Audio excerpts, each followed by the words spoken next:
don't think straight, and then we end up sometimes doing foolish things. So, or things that certainly the Lord who loves us, the Lord who loves us, thank you, Jesus. I want you to think about this. The Lord gave me several things over the last few days here, through the week, but we want to fill the church today, and we want to fill your homes and your hearts with Jesus. And the more that you do that, the easier things will go, the happier you will be. All right. We have several things going on. The food bank is open for those who need it. And if anybody's in extra need, just cease in your eye, and we'll make sure that we're not going to let anybody starve or freeze this winter, so don't worry about it. All right, this Wednesday is Celebrate Recovery. Thursday, 10 a.m., our Bible study, our prayer circles, and free lunch. On next Saturday, on Saturday the 24th, there's a woman's step study. It's every other Saturday with Regina, and Robin's going, and whoever else. Me. Very good. On Sunday, November 25th, following the midweek Thanksgiving, we're going to do a Thanksgiving meal here after church. And then December 9th, Patty Dahl will be here, and we'll do a potluck supper. And we're hoping that Pastor Jules will be here from Haiti by then. That would be pretty neat. And I want you to remember in prayer John Bazinet, who's down pastoring the Korean church and the Korean students at Harvard, and Pastor Jules' ministry to the orphans in Haiti. Prayers for each other as we need healing and guidance and forgiveness and unity, and pray for the people in your neighborhood as the Lord directs us. Pray for our country and our leaders, and pray for Israel and the peace of Jerusalem.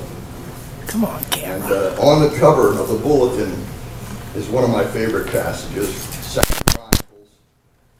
If my people, which are called by my name, shall humble themselves and pray, and seek my face, and turn from their wicked ways, then will I hear from heaven, and will forgive their sin, and will heal their land. So that is always a beautiful passage. On the back, there's scriptures from the sermon, a Bible study. There's a lot of I really don't know whether this is one sermon, two sermons, or three sermons. He gave me an awful lot, and we'll see where it goes. But the bottom line is, we've got to, we're looking at Revelation. We're looking at prophecy. We went through Thessalonians, and we've talked about the rapture of the church, and we've talked about the second coming. And so now we're in Revelation chapter 6. And the beginning of chapter 6 is where Jesus receives the scroll from God that Father God, Adonai, had given Daniel. He told him about the future, and then he said, but you must seal this scroll. And he did. And so now is the time. Throughout the Bible, you see him talking about in the fulfillment of time. God is always working, arranging things so that when what he wants to happen happens, it is the proper time. When Jesus came, he came in the fullness of time. The Romans had taken over most of the world as far as they knew. But the bad things they did, all right. But the good things, they developed an excellent road service. They had roads everywhere, paved roads everywhere. They had mile markers every mile. They had mile markers telling you where you were, so you wouldn't get lost.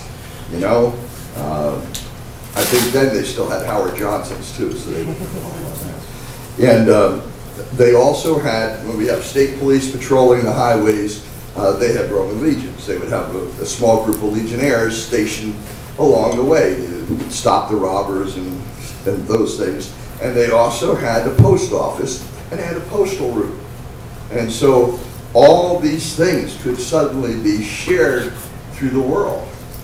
And all the places that most of the Christian disciples go to after Jesus are crossroads of commerce.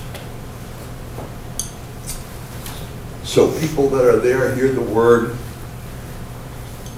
and they go on. So I want to look a little more at some of these things before we get into unsealing that scroll more.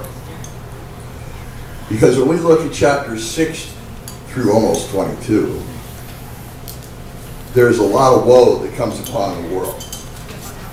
But Jesus tells us, my people will not suffer wrath. So Christians do not suffer that. We are one way or another. We are with Jesus one way or another. We are that great cloud of witnesses we see in Hebrews. We're that great cloud of witnesses watching the terrible things that are happening because God is just. He's extremely patient. He's extremely forgiving, loving, but he is just. And for those that completely harden their hearts and treat people terribly and never change, there's judgment. But it's for him to judge, not us. We're just supposed to love one another. And that sounds so easy too. So we do it. I do have a question for you for prayer and meditation. This is just something to ask yourself each day this week. Did I please Jesus today? Just ask yourself that each day.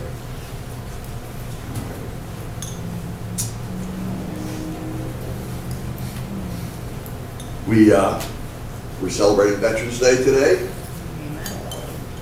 Thank you. Pete's a vet, I'm a vet, Robert's a vet, Leo's a vet. I'm a vet. All right. Thank you, vets. John is a vet. Hard to tell. Amen, buddy. All right. So, God bless you, vets. And we're going to have a flag salutes. And for those of you that are veterans, if you would come up and Daniel, would you do us the honors of holding the flags?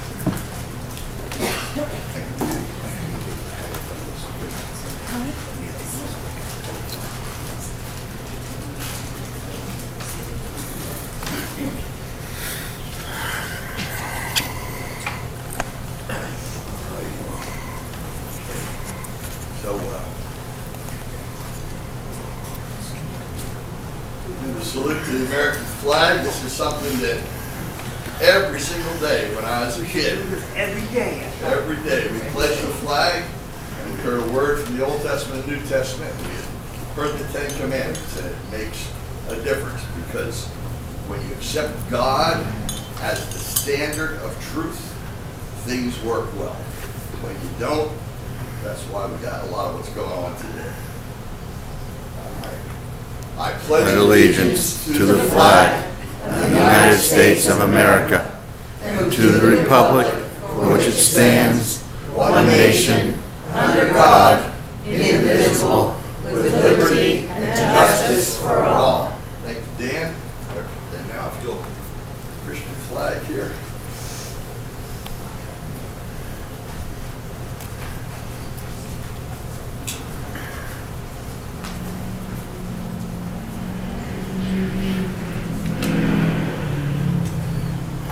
Pledge Allegiance to the Christian flag and to the Savior for whose kingdom it stands, one brotherhood, uniting all mankind in service and in love.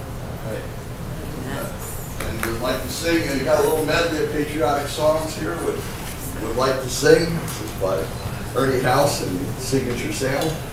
And thank you, vets. God bless you guys. Thank you for your service. Yeah, thank you. Thank you for your service. Thank you. Yes.